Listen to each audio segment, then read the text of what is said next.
Ilang oras na lang po, mag-New Year na, 2024 na po. Marami tayong gustong baguhin pagdating ng 2024. Yung mga hindi natin nagawa noong 2023, gusto natin itong 2024, magbago naman. Magbago ng kalagayan sa buhay, magbago sa financial status, sa love life, sa lahat po ng bagay, marami tayong gustong baguhin. Iba gusto magpabawas ng timbang, iba gusto magpadagdag.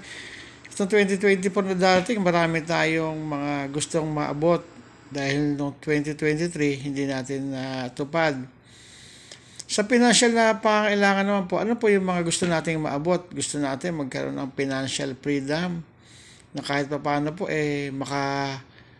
tawag dito makaalis sa kahirapan, lalo na po tayong mga pangkaraniwang manggagawa. Ano na po ang mga gagawin natin para tayo ay makaalis sa ganitong sitwasyon? Ano po yung mga hakbang para may angkat natin antas ng ating buhay? Ako po bilang isang pangkaraniwang manggagawa, ako po ay isang gwardiya.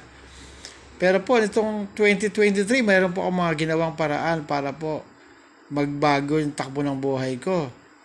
Nagkaroon po ako ng mga sideline para naman po hindi po habang buhay ako gwardiya. Ako po ay isang 50 years old na po.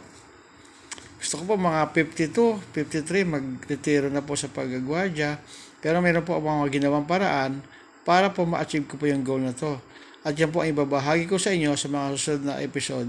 Maraming po salamat sa pakikinig at patuloy pa tayo pagpalain ng Panginoon. God bless po.